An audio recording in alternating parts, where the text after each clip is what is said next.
Gênesis capítulo 17. Mas é só o ponto de partida, que depois nós vamos, no bom sentido, viajar bastante na Bíblia, né? Gênesis capítulo 17. Primeiro livro da Bíblia, Gênesis 17. Gênesis capítulo 17. Diz assim: sendo, pois, Abrão da idade de 99 anos, apareceu o Senhor a Abrão e disse-lhe: eu sou o Deus Todo-Poderoso, anda em minha presença e ser perfeito. Esse homem era de Deus, tanto foi de Deus que ele foi chamado amigo de Deus. Ele largou tudo que ele tinha, entenda bem, para seguir a direção que Deus estava dando para ele. Como os pregadores costumam dizer, ele saiu da zona de conforto. Saiu, entenda, e foi na direção que Deus estava dando. Ele era então muito de Deus, um homem de Deus. Mas teve um momento da vida dele que ele cedeu a um plano da sua esposa. Mas eu citei que não foi uma coisa assim, vamos dizer, deliberada, não. No capítulo 15, Deus falou para ele dessa maneira, recapitulando o que eu já dei. Deus disse para ele: Abrão, vem aqui fora. Trouxe ele para fora da tenda, porque ele falava com Deus que a idade dele tinha chegado, a idade chega para todo mundo, que ele partiria, e quando ele partisse ele não teria descendência, ele não teria herdeiro. O herdeiro dele seria o servo dele, Eliezer, o Damasceno. E Deus disse: não, das tuas entranhas você irá, que será a sua descendência. Olhe para as estrelas do céu, conte as estrelas do céu. Ele disse: não posso, assim será a tua descendência. E ele acreditou. Só que no capítulo 16, a esposa dele, a Sara, disse: Abrão, nós não estamos conseguindo ter filhos, vamos ter filhos através de Agar. Eu tenho explicado que era um costume deles, não era nada escandaloso, nada que causasse escândalo na sociedade. Olha, o Abrão teve um filho com Agar, era comum. Tanto que eu cito o neto dele, o Jacó, teve filhos com 4 mulheres. E nunca na Bíblia o Jacó foi chamado de devasso, de prostituto. Não, era uma coisa comum. Não pegue carona. Eu brinco que não pega carona não é para hoje, porque hoje é homem, é marido de uma só mulher. E a mulher é mulher de um só homem, até nos pensamentos, né? Nem nos pensamentos. É claro que Deus entende. Eu tenho que falar isso porque tem gente chegando na igreja e às vezes vem do 2º, 3º, 4º, 5º casamento. Tudo bem, Deus não leva em conta o tempo. Mas no momento agora, não deixe nem entrar na sua mente, entende? Só para explicar isso. Então o Abrão aceitou, tiveram filho, não foi filhos, ela queria filhos, mas o plano não deu certo, era o plano da pessoa, aquele plano não foi em frente. Aí diz o capítulo 16, um versículo antes, versículo 16, o capítulo 16, o versículo. Era Abrão da idade de 86 anos, quando Agar deu Ismael a Abrão.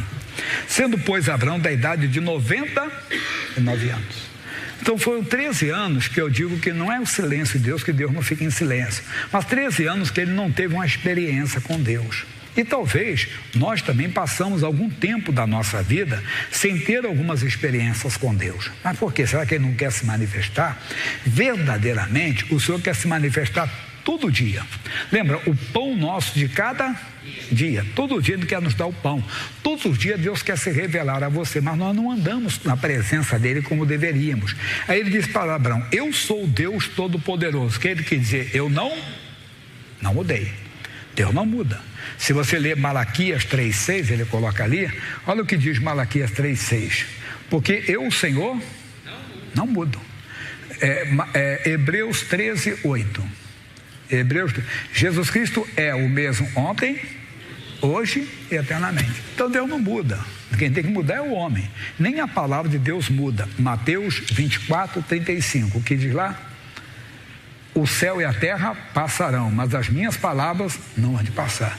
Isso é uma revelação de Deus muito forte, que a palavra de Deus é maior do que os céus. Que é isso, pastor Jean? Não está escrito ali? O céu e a terra, mas as minhas palavras não hão de passar. Então Deus falou que nós já aprendemos que a palavra de Deus é Deus conosco, a palavra de Deus é Jesus, é o verbo que se fez carne e habitou entre nós. A palavra de Deus é Deus conosco. Então aqui o Abrão, ele simplesmente não estava no plano de Deus. Deus disse: anda em minha presença.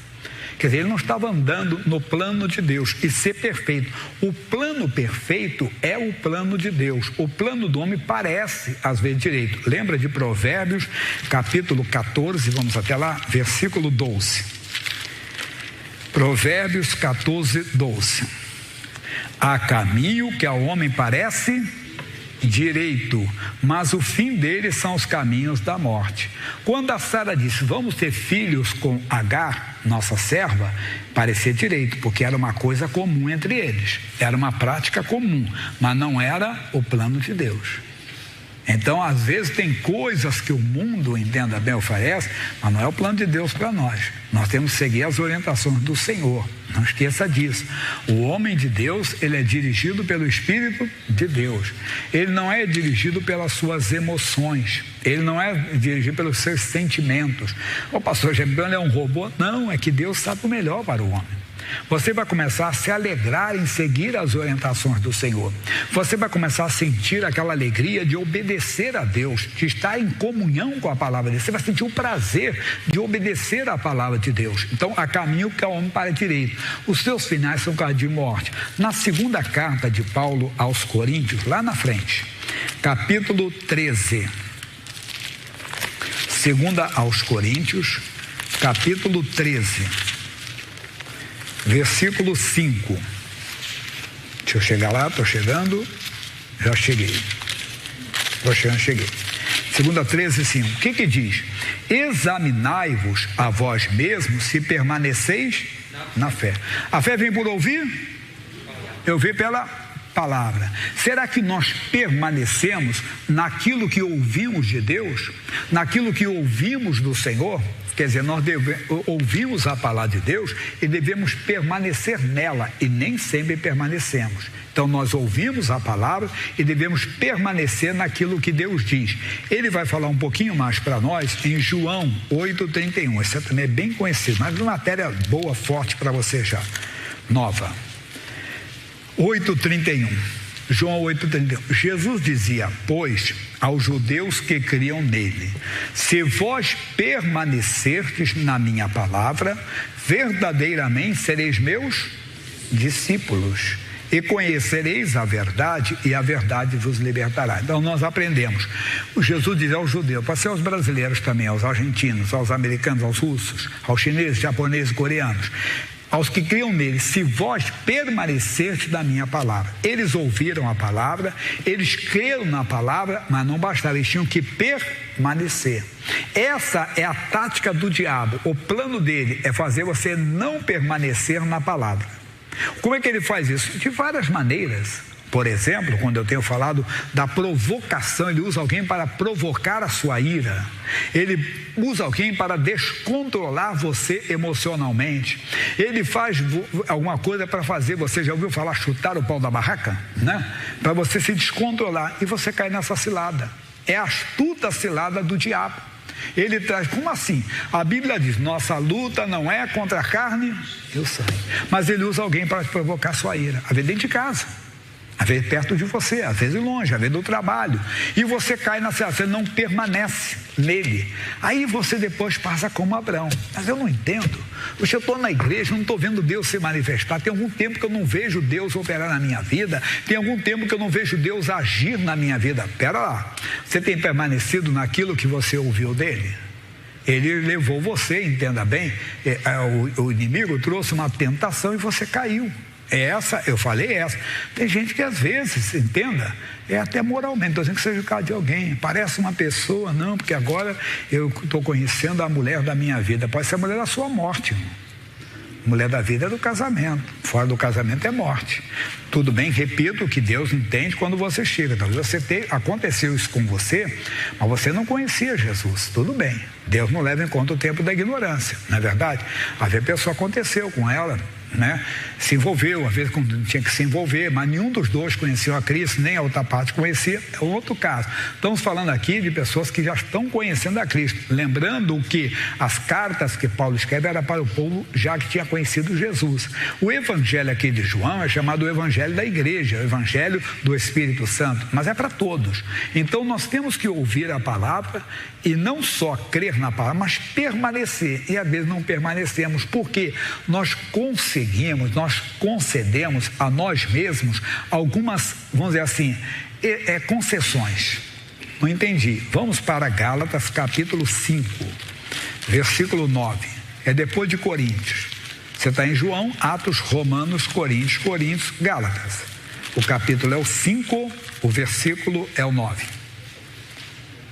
Ele diz assim: um pouco de fermento, conclui, leveda toda a massa.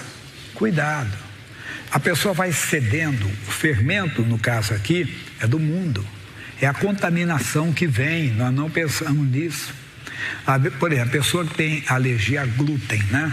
Ela come geralmente alimentos sem glúten. Tem pessoa que pensa, mas tem pessoa que é alérgica mesmo, ela não pode comer o alimento dela, porque às vezes tem lugar que vende sem glúten, mas pode conter porque tem contaminação cruzada. Porque naquele mesmo lugar em que eles trabalharam aquele tipo de farinha, eles podem trabalhar outra com glúten e acaba tendo uma contaminação cruzada. Então, não, a pessoa que é celíaca, quer dizer, a pessoa que tem alergia, ela tem que comer uma coisa rígida mesmo, ela não pode ter uma coisa sequer. O cristão não pode se contaminar. Se contamina, como eu falei, com a mágoa, com ódio, às vezes com uma paixão. Claro, o marido se apaixonar pela esposa é a coisa mais linda, não é? A esposa pelo marido, né? Os anos se passam e estão cada vez mais apaixonados. De vez em quando você vê na rua, casalzinho, bem de idosos mesmo, dando a bitoca nele. Eu acho bonito aquilo, né? Que assim, os anos se passaram e a paixão continua ali, que o amor continua. É muito importante isso.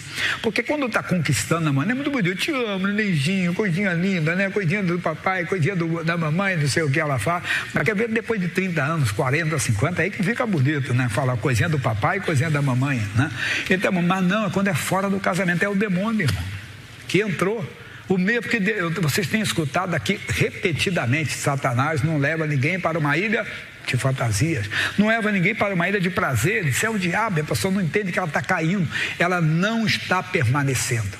Tem que ouvir, crer e permanecer. Abraão, você ouviu Deus falar, das suas entranhas você será pai. Mas era uma coisa comum, mas não era a mulher dele. Deus sabia que ele tinha uma mulher. Deus então falaria, não será com ela, porque ela tem isso, eu vou levantar. Não, Deus foi claro para ele não permaneceu. Nós também às vezes não permanecemos. E não é só nisso, até nos ensinamentos de cura divina, de libertação, começamos a achar que essa doença não dá no poste, tem que dar na gente, que na gente. Não, mas é uma herança genética, até eu brinco, se todo mundo fizer a sua árvore aqui, todo mundo vai parar no mesmo lugar. Você crê nisso? Se não crê, rasga a Bíblia, irmão. Então você não crê na Bíblia. Todos nós aqui saímos de Adão e Eva, não tem exceção. Entenda? Não tem exceção. Todos nós aqui partimos de Adão e Eva. Se você não crê, rasga a Bíblia, não tem outra. Então você não segue a Bíblia, você já começou desde o início. Deus criou uma raça humana. Então não tem esse negócio, né? Então o Brasil, então, eu costumo dizer, lá em casa é engraçado, da parte do meu pai e da minha mãe. Meu pai, por exemplo, meu pai era claro, mas tinha um cabelo bem grosso, com o tempo, com a velhice vai ficando fino, não vai ficando liso não, vai ficando macio. Eu brinco, quando meu cabelo crescia, ele não caía na testa, ele subia. Sabia? Você sabe garfo de cortina? Eu já usei garfo de cortina. Né? Porque aí eu fui ver a minha avó, a avó Maria, que é a mãe do meu pai, ela é descendente de índio.